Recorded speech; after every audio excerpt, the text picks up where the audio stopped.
Hello everybody, I think we're live and right on time today, 6:30. Hello, it's good to see you all. That is Art, welcome. Bertie, what's up? That is Art says, I'm good, thank you. How are you? Hello Bertie. And you missed last week, that's fine. You'll be able to watch it, of course, whenever you want. Welcome everyone. Today I almost didn't make it. We have a strange time here now in Spain, as you may have heard on the news. We are kind of confined but not confined, and sometimes I have to do work in the studio, but at times that I can't come to the studio, it's a bit weird, but luckily we've been managing.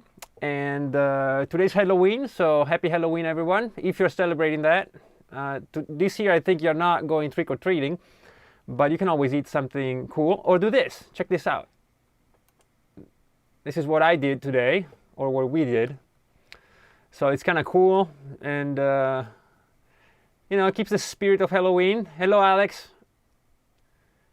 I think you can see this.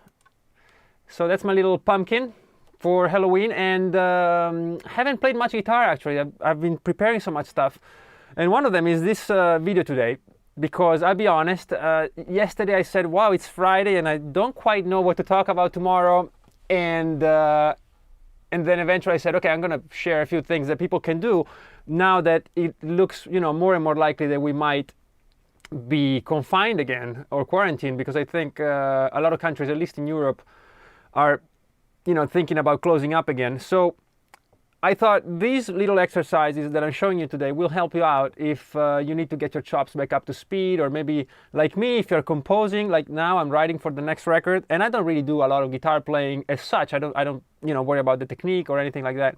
So sometimes it's good to kind of reset your fingers and get things going again. And there's a lot of cool things you can do, but I thought I'd limit it to 5 exercises, so that's a bit more easily digestible.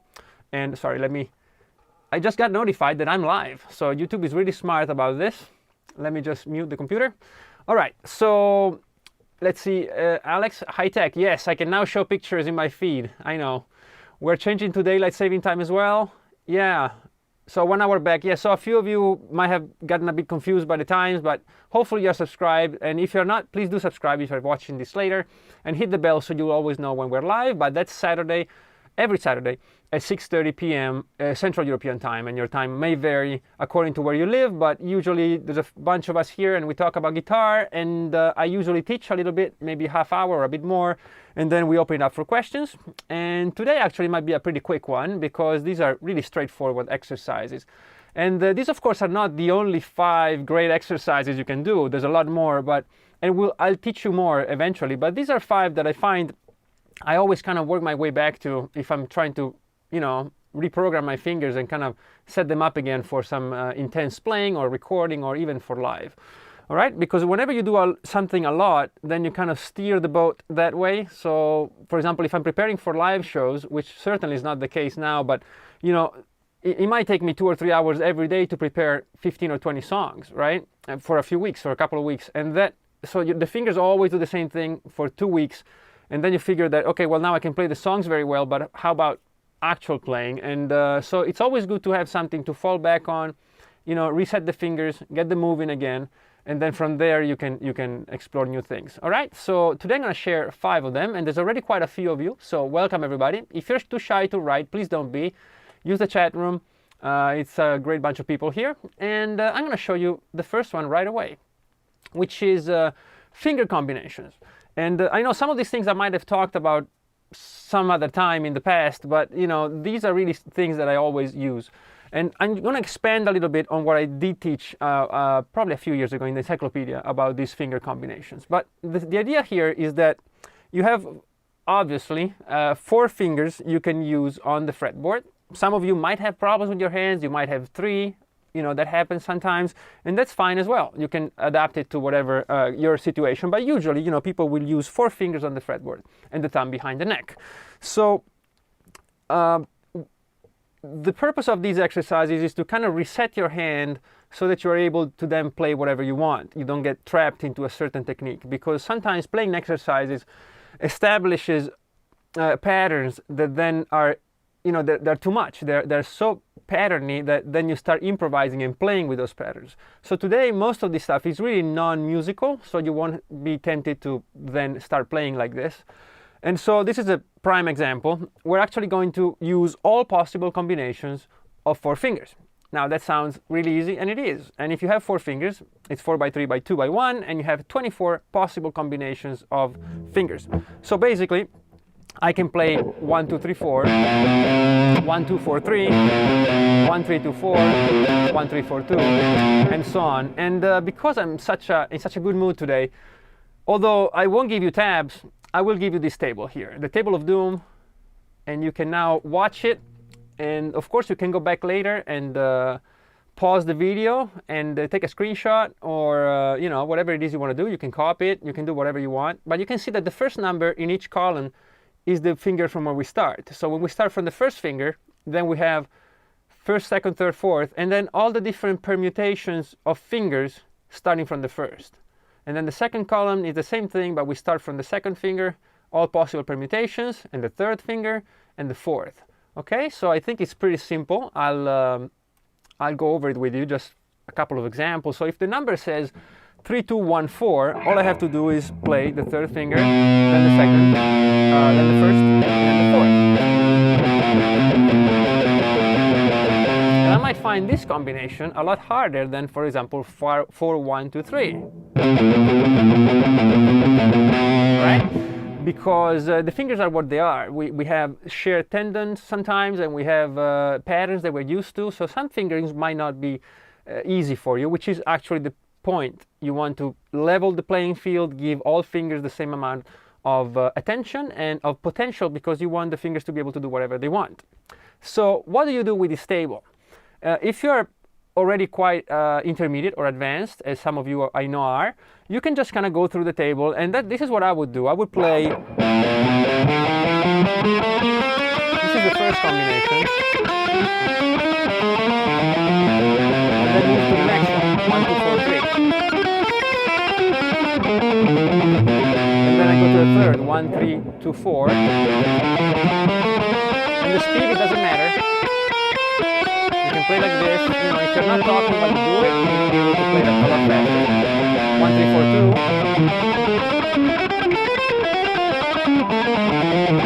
1, 4, 2, 3. And you don't stop, right? You finish one, like for example 1, 4, 2, 3.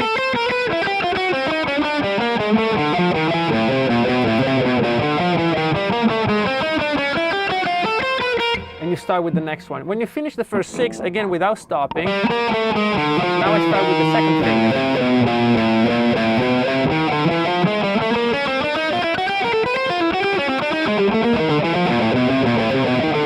And then I move on to the next. And then I do all 24 of them. Okay, so this, I'm playing it today with alternate picking because I'm trying to give you a few exercises based on a few techniques, but you can do this with all kinds of stuff. You could practice your legato with,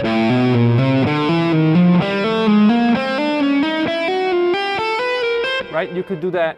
You can do all kinds of stuff. But today we're going to talk about the picking, and especially about this hand, because once you are able to do this, you realize that, okay, once my brain is able to give the same information to these 4 fingers separately, so that I don't go, okay, everything here, and then I just shoot out all the other fingers. I want to give 25%, let's say, of my brain power to each finger. I want it to be equal. Once I figure out that they're equal and I can connect my brain to each finger, I find that all these 24 combinations become quite easy, and they become quite similar in difficulty. When I start out, some of them are a lot harder than others, but then as you progress, you'll find that eventually they all level out because you're able to control each finger properly. So there's another step we can take to make things a bit more interesting, and that is, and also very useful, which is to open up the position. And today we're going to talk about opening up just 2 of the fingers, but you could work it out, you know, in many ways, many permutations. But let's try now to do this. Instead of playing on the frets 5 to 8, I'm going to play from 4 to 8. So I'm opening up the first to the second finger.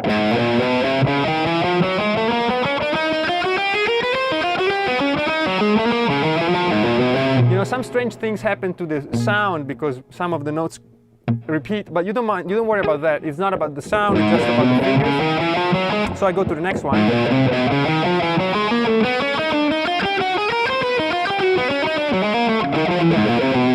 And you might realize that as soon as you open this finger, it kind of, everything else goes out the window. So everything you achieved becomes a bit more shaky. So you have to go over it again and again, work towards leveling the playing field, having all the 4 fingers at the same level of precision and intensity and sound and rhythm. You want to be square,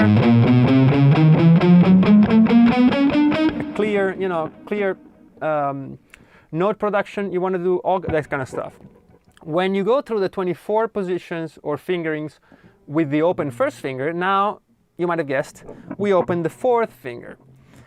And again, it kind of scrambles your brain again.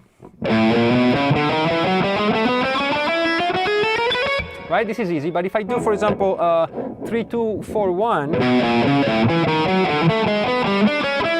it's a lot harder than it was when I had all my fingers together. And it doesn't really make much sense, but it's part brain and part fingers, because when you open up, you know, your tendons kind of switch and shift a little bit, switch positions, and so you might find some extra difficulty, but most of it is in your head. So you go over it, you go over it, you go over it, and this is a great exercise to do every day. You can do it every day. If you get proficient with it in just a couple of minutes, it's you know, it's good for warm-up, and it's also good to just kind of, okay, let me just before I go any further, let me just reset my hands and get them ready to rock. Right now, you might be wondering, do I open these 2 fingers as well? That might be useful, but I don't usually suggest it, especially if I don't know you in person, because you might get hurt by opening these 2 fingers. So if you want to try it, I suggest you move way up, okay, where the frets are smaller, and then you can do it here. But otherwise, this is not something that we often do on guitar, and when you do it, you can always resort to this kind of thing here when we tilt the hand a little bit, and that helps. All right, but usually you won't find yourself really opening up the 2nd and 3rd finger. Okay, there's many ways around it on the guitar, because when you open here, it means you are really stretching far away, and usually there's another alternative underneath or above, because that's how the guitar works. All right, so here's what I would do, just these 3 combinations. Standard, open the first finger, and open the last finger. And of course, go through all 24 combinations that you saw just a little while ago on the table, and that's it. So definitely write down that the permutation table and keep it handy, because it's a great little tool to use. Okay, so this is my first exercise, and this will only take a few minutes once you get proficient. So we can move on to the second one. All right, again, very basic stuff, and this is a bit of legato. And again, we want to apply this to all possible fingerings. Now, there's many ways to do this, and I didn't want to repeat some things that I already said a long time ago, actually, but I'm going to give you another exercise. So instead of using all possible permutations, we're going to use the 3 most basic, or 4 more basic finger combinations that we find in scale, when improvising, when playing in position playing, even when playing in octaves. Okay, it's a pretty standard way of playing the guitar, because the guitar it is what it is, right? It is built how, you know, the way it is built, and we can't really escape it, because we have 4 fingers and the guitar is built the way it is. And so when you put those 2 things together, it's not like you have a lot of options. And so the idea here is that we're going to divide legato into 2 different movements. As you know, it's hammer on and pull off. And we're going to start by keeping them separate. That means that every time I change string, I'm going to use my pick, okay? If you don't need to do it because you already have enough technique, then, you know, feel free to move ahead. But otherwise, I'm going to do this. I'm going to identify 3 basic shapes that appear in basically every scale. One of them is fingers 1, 2, and 4. Right? You'll find this basically in every scale. And the same is true of 1, 3, and 4. Okay, very common. And then we're going to use another fingering, which is the same, but opening it up. So if I'm using 1, 2, and 4, I'm going to stretch my first finger back 1 fret, and it will be 1 to 4, but with this fret. So instead of being 5, 6, and 8, for example, it will be 4, 6, and 8 again. Okay? Now I could do the same thing, starting with the 1, 3, 4, and opening up the 4. It will still give me those 2 whole steps. Okay? So these are my 4 basic fingerings. Again, is half step plus whole step plus half step, 2 whole steps starting from the index finger, and then 2 whole steps, but this time on the little finger. Right? So 1 2 4, 1 3 4, 1 2 4 open, 1 3 4 open. Right? You following? I'm sure you do. So what do we do with this? Well, you can do all kinds of stuff, but today I'm just going to show you the basic. We're going to go through all the strings down and up just with one direction of the technique. So in this case, we're going to start with hammer-ons.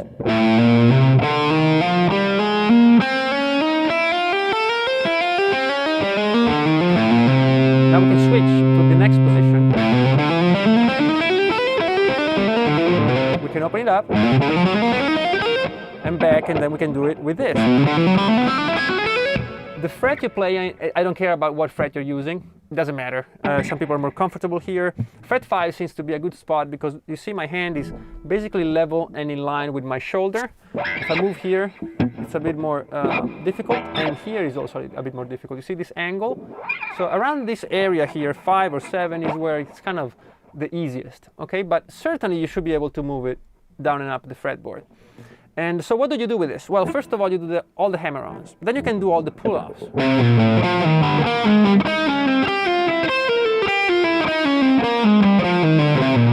Now with the third and fourth,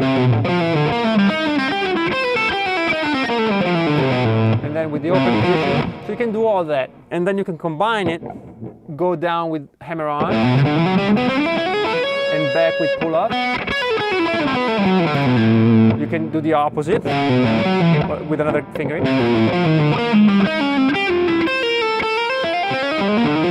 Right? You can do all kinds of stuff.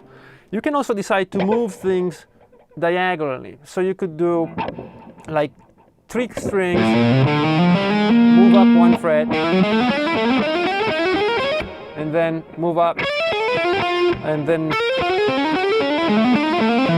So I covered quite a few frets actually, from 5 to 15. So you can create your own exercises, and it will be actually a lot more useful than me telling you which ones. So basically remember this. You have 4 basic fingerings. 1 2 4 closed and open.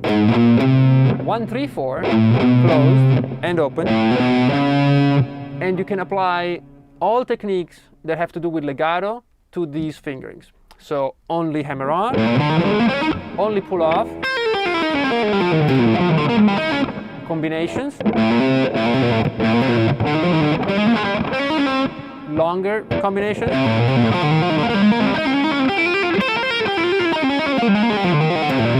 and then you can drop the pick as I did at the end. When you're comfortable, you don't even need the pick. You can do all this stuff without the pick. You can do it with the distorted sound, which is I have right now. I don't dare touching it, but otherwise you can do it with a cleaner sound, with the crunch, you know, whatever it is you need to work on, you can do it. Okay, so these are some of the most useful things I found for legato technique that kind of set everything up with your hands and get them ready to work. Again, I can think of many other exercises, but I thought 5 would be enough, at least for this week. And okay, let me see your comments. You're a bit quiet today. Please feel free to. Hello, Jim. Hello, welcome. The Table of Doom. Yes, it's a good Halloween chart. That's right. Seven Sun. All right. Hello, man. And Juan Pablo. ¿Qué tal? Mejor tarde que nunca. Yes, you're a bit late, but we'll forgive you. Okay, so I'm gonna move on to exercise 3, which is a little tapping workout. By the way, this is in no particular order. You can do them in any order you like. And so this is a little exercise that we're going to use all fingers of both hands. And don't be scared about this, you know, don't be intimidated. The thing is, if you only practice this, it becomes a bit musical, right? So you might kind of fall into the trap of, you know, okay, this is my tapping technique, and you get stuck in it. So we're going to work on all 4 fingers. And besides, because if you do tapping a lot, your fingers will hurt. Now you can play and practice 4 times as much because we're going to share it between all the fingers. And here's what we're going to do. We're going to start with 5, 6, 7, 8 again. on the first string, or any string, because you have to do it everywhere. And then you can do it anywhere you want. I'm just going to do it on 12, so you better get a bit of space, because if I do it here, you won't be able to see. So I go 12, 13, 14, 15. Basically, these 4 frets are played with the left hand, and these 4 frets are played with the right hand. Okay, and I can't hear my guitar, so please forgive me if some of these sounds are not clean. There's no way for me to tell. I'm just hearing the guitar unplugged, all right? But use your imagination. And so here's what I do. I play the index finger, and then with the right hand, right? And then pull off to hear the index finger with my left. Then I do the same thing with my middle finger, and pull off to the middle finger on the 6th fret. Then I use my ring finger on 14, pull off to ring finger on 7, and then the little finger on 15 to 8. Okay, so together.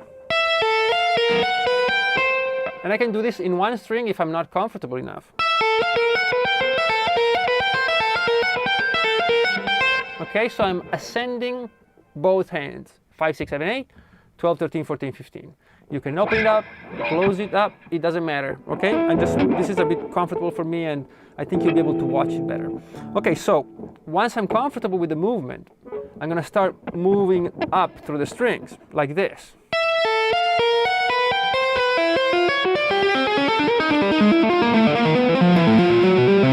Right, I'm playing on all 6 strings. And it's just an exercise, right? But I'm working on coordination. I'm working on this finger getting the right information from my brain so that it moves at the right time. I'm keeping a steady rhythm and a steady pulse, and I'm using a steady timbre. I don't want, notes sounding like that. I want all notes to sound the same. And then, of course, I work my way down. Down and up doesn't mean ascending or descending. We don't apply that. We can do down, ascending and descending, up, ascending and descending. We don't care, right? Just like we did before in the other 2 exercises. So once I'm comfortable with this, I might decide that, okay, maybe I should stay on one string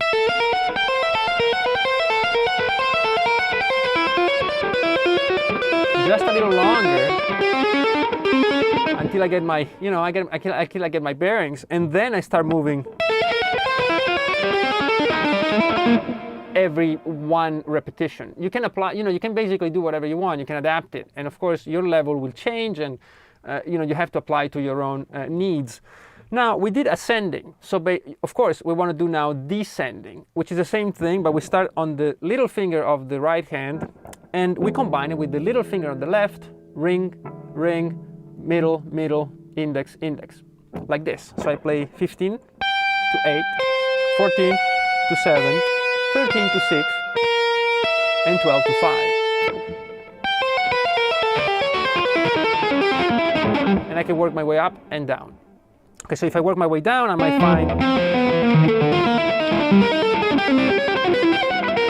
find that I find it harder to play when it doesn't matter. Sometimes your mind will trick you and your fingers will. So if I like descending more than ascending, but only when I'm going backwards, you have to work towards leveling it and having everything kind of as easy as everything else. All right, so this is all ascending and all descending. Excuse me, somebody is calling on my, okay, I forgot to put the phone on do not disturb. I do apologize, and they will be punished. Okay, so now we did ascending and descending. There's 2 other things we can do. We can cross them now. So I would practice ascending with the left hand and descending with the right. So I would go the highest possible note on this hand to the lowest of this hand. So it would be 15 to 5, 14 to 6, 13 to 7, and 12 to 8, like this. Oh, sorry. Like that. And then once I get that going, I could do it backwards. So I could do the highest note on this hand combined with the lowest note on this one. So it would be index to little finger, middle to ring, ring to middle. So I go like this, right? And it's like this.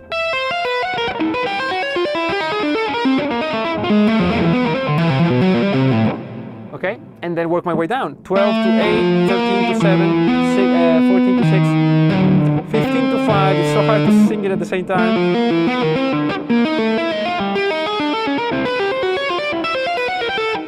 Okay, you do hear the guitar though, right? I know I don't, but I hope you do. I'm sure you do, otherwise you would have told me something, right? Okay, so these are my 4 little tapping exercises that I would share with you. Again, ascending on both, descending on both, crossing from outward inward, maybe, and then out inward to outwards. Okay? So those are my 4 little exercises. It's one exercise, but again, out of one simple concept, you can create a lot of different exercises. All right, so how are we all doing? Is it too much? I think you can handle a couple more, right? I keep going. And exercise 4 is a pick workout, and actually it works with both hands. But here's what I'm doing, and this one I think I did actually share it some other time, this exercise, but I assume a lot of you are new, and besides, even if we repeat a little something, you know, it doesn't matter, you can still work it. And here's the thing, we're gonna play, again, 5, 6, 7, 8, but we're gonna build diagonals through the neck, and it's easier if I just play it.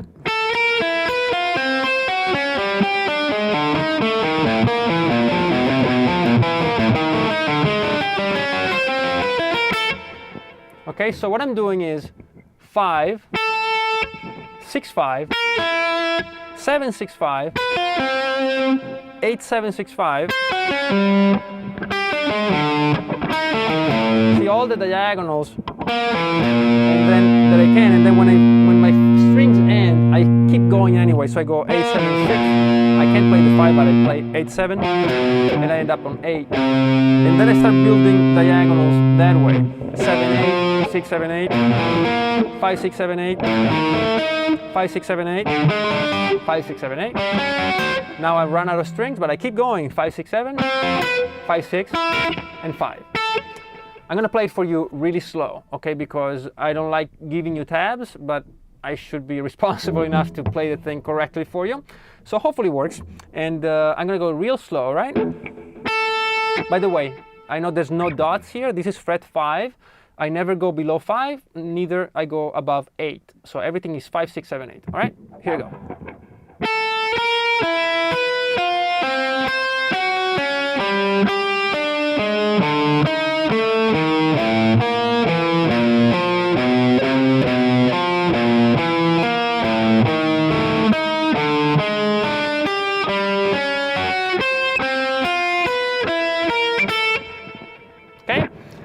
And you have it easy nowadays with YouTube. You can play this half speed. But the thing you might have not noticed is that I always alternate with my pick. Always. And that's a great exercise because the architecture of the exercise, it goes from playing 2 notes on the same string and then playing contiguous strings. But as the diagonals get larger,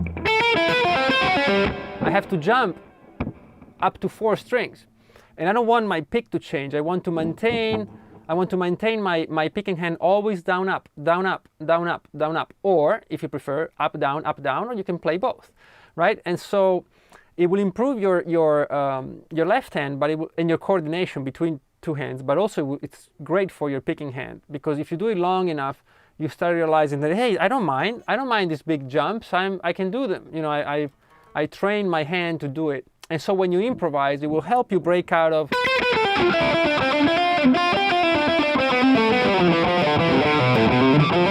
right, playing all this linear stuff. And so it's a great tool. But there's always a surprise, right? I never keep it easy. And so there's one way to work this backwards. So right now we're building diagonals from 5 to 8. Sorry. So you see how I'm moving this way. We could do the same thing, but starting on the 8 and work diagonals that way. And I'm going to give you the numbers for a little while, and then I'm going to play it again really slow for you. But it's basically this. It's 8, then it's 7, 8, 6, 7, 8, and now I can start my whole diagonals, 5, 6, 7, 8, 5, 6, 7, 8, 5, 6, 7, 8. Now I run out of strings, but I keep going, 5, 6, 7, 5, 6, and 5. And then I work my way back, 5, 6, 7, 5, 6, 5, 8, 7, 6, 5, 8, 7, 6, 5, 8, 7, 6, 5. I run out of strings, 8, 8, 7, 6, 8, 7, 8. Let me play it for you really slow.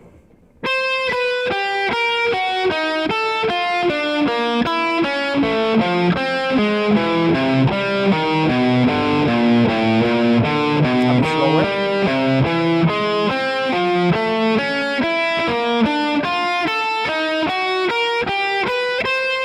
Okay, and yeah, so many benefits to this, and it's an exercise I do it all the time. Not enough actually, but I do it often because it's kind of like, okay, reset, and start over, and it's great for the finger, great for the mind, and great for the pick. So you can't lose with this. So remember, diagonals, and you do it this way and that way, just as I showed you. You can write down your own tab. I know I'm not giving you tabs because I'm lazy. I'm not giving you tabs because you know what I think about tabs and what I think about the value of you figuring out what it is that you're doing for yourself. And I guarantee that if you write it down yourself, you won't even need to you won't even need to read that tab that you just wrote down, because as soon as you do it, you got it internalized, and that's it. That's all you need. All right. So I hope you guys are doing well. Am I going too fast? Well, we've been going for 40 minutes, so I'm gonna get to the last one, and then we'll just call it a day, because I think you have enough work for the next week. And this is the scale workout, okay? Because we don't want to just do technique, all right? So we also want to take advantage of our warm-up or of our routine to improve or at least ingrain musical knowledge into our minds. And so this is one example of what I would do. I would take one position on the neck, and today I'm going to demonstrate it from the from the root on the 6th string, but you can do it with all kinds of stuff. You can work on this if you are working on only one string. You can work on octaves playing. You can work on 4 notes per string, 4 notes per position, 12 positions. It doesn't matter. You can do it any way you are working on right now. I'm just going to give you a very simple example of me doing it from the 6th string and everything in C, okay? So here's what I would do. I would go, okay, maybe I'm working on this root. So I want to do all the scales that I know. I won't do that because I'm a bit of a guitar nerd and I know a lot of scales, so I won't bore you with all of them. But I will just give a few examples, all right? So maybe I will go, okay, I need to know my majors, minors, and pentatonics. Let's just say to start. So I would play all my positions within the parameters that I set myself. If it is position playing, then that's what I would do. If it is one string, that's what I would do. If it is 2 strings with 2 fingers, that's what I would do. But right now I'm going to play it here, so I play major. Great. Now I go, okay, now I want to play the pentatonic, the major pentatonic. Now I want to play minor. Now I want to play the minor pentatonic. Now I have to know my blues scale. Now I have to know my modes, so I have to do Dorian. I have to know Phrygian, right? You gotta know it. I have to know my Lydian, because what would I do without Lydian, right? And Mixolydian. I have to know my Locrian. I skipped minor and major because I already played it. Okay, so these are all my modes, my pentatonics, and my blues scale. But now I'm thinking, wow, well, the melodic minor, I should really know it. So if I don't know it, I might study for a while, and then tomorrow, when I go through all my scales, I will add. I'm sorry, I played a mode. I'm not going to get into the modes just yet. Okay, so I'm going to play the regular melodic, regular harmonic minor. Okay. But I watched a video yesterday, and Andre said that one of his favorite modes is the Phrygian dominant, so I should check it out and then apply it.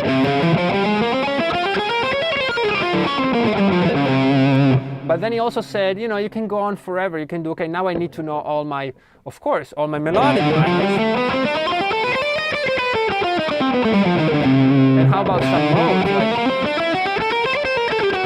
and the alter scale. You catch my drift. Okay, or maybe the whole tone scale. Okay, I'll stop. But I can keep going for quite a while, and that's what I would do. And sometimes I will realize that, hey, I'm really comfortable with, and I will go through all the keys, of course. But then I will go, okay, I'm really comfortable here, but how about when the root is here? You know, do I know my melodic minor comfortably from here? If I don't know it, then that's something I need to work on. See what I mean? It's infinite in a way, but it's really useful. And that's something you can do. And of course, you can apply different extra credit stuff. You can focus on your picking. Am I picking always down, up, down, up, down, up?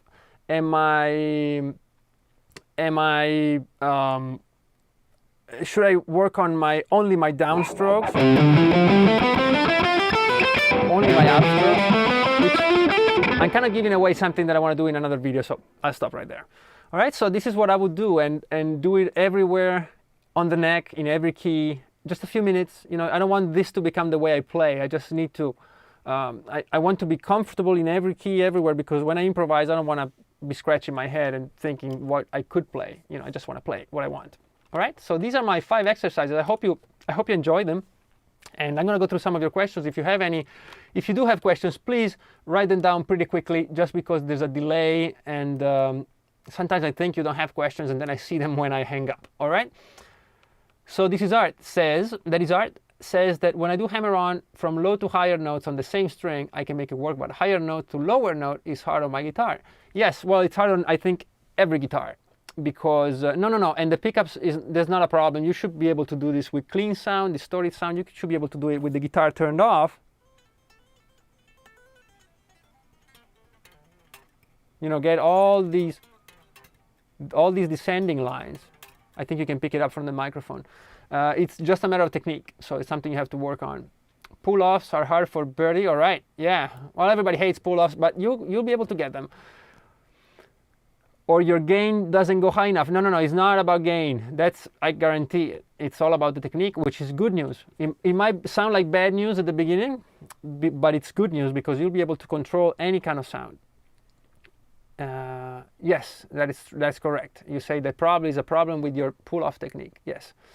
Jim says that's wild. I think you're referring to the tapping thing. Yes, and useful. So, in the tapping workout, are you plucking the strings with your right hand? Looks like both tapping and plucking. Well, when you tap, it's kind of like a legato, right? Basically it's a legato with more fingers. So yes, you play the note. And if you just lift the finger, you get this weak sound. And if you didn't have distortion, I'm going to do something really bad here, just lowering the gain of a preset, but really, you hear it. There's almost nothing. So there is a certain amount of pluck. Not too much. You don't want that. It will slow you down. So you can imagine if I play really fast, I can't have a lot of plucking going on, but there's just a little touch, a little something that keeps that string moving, which basically is the same as legato. When I do pull off, I can't grab the string and do that. You know, it sounds like crap, but also it's technically is not feasible depending on what I'm playing, right? So it's something to work on, but basically what you know about legato, you can apply to this hand if it cooperates. Sometimes it doesn't. Jim, I need work on string skipping. Yes, well, exercise 4 I think will be great. That is art is sweating just watching it. Okay, well, don't worry about it. You just start slow. It's pretty easy actually. And do you work from major scales for this? Intervals? You mean all my scales? No, I just know all the scales. I'm just a bit of a nerd, and I know all my scales everywhere. And sometimes I do it on only one string, which I got from the Mickey Baker book. I'm sorry, from the Goodrick book, the Advancing Guitarist, and I would just go and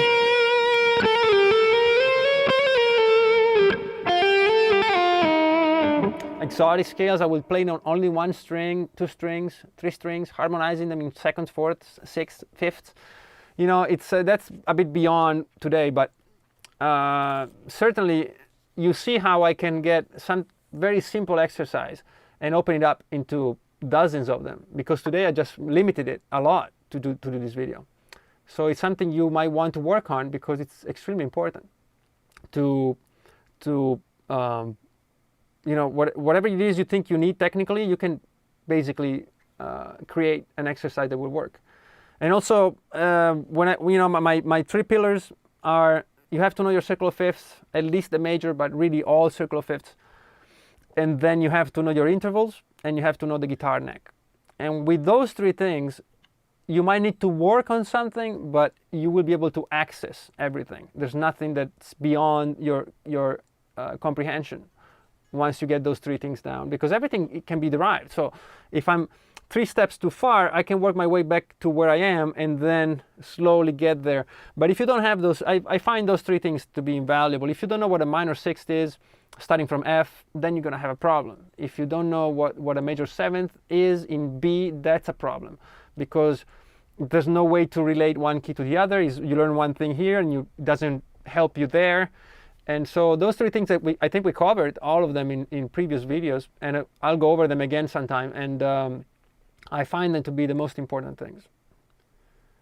Cool. So I hope you enjoyed this video. And I went a bit fast just because really there's not much more that I can do. You know, it's really up to you now to work on it. But if you have trouble with any of these things, leave comments in the video once it's published, and you know, we can go over a few more things. Maybe in a Saturday session we can send you a 30-second guitar rhythm, and you can pick one to play a lead over it. Yeah, if I knew how to do that, I guess I could I guess I could put it into Pro Tools. No, it's a good suggestion. You know, my only limit, of course, I have my own musical limits, but my real limit is this thing that I'm doing with the streams and the programs and the microphone and everything else. But yeah, that might not be a bad idea.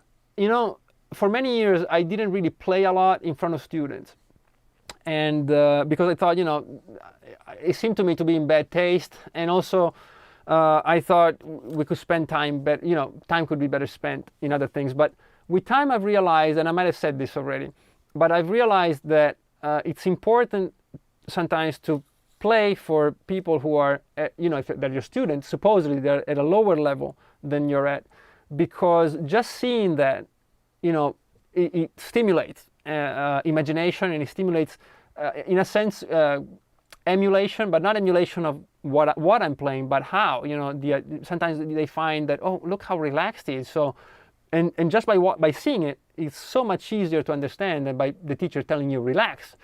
And so I've started to actually do that a lot more with my students. I don't take on many students, but I do have some, and I've started to play with them more. And I think they know me by now. They know I'm not showing off or anything.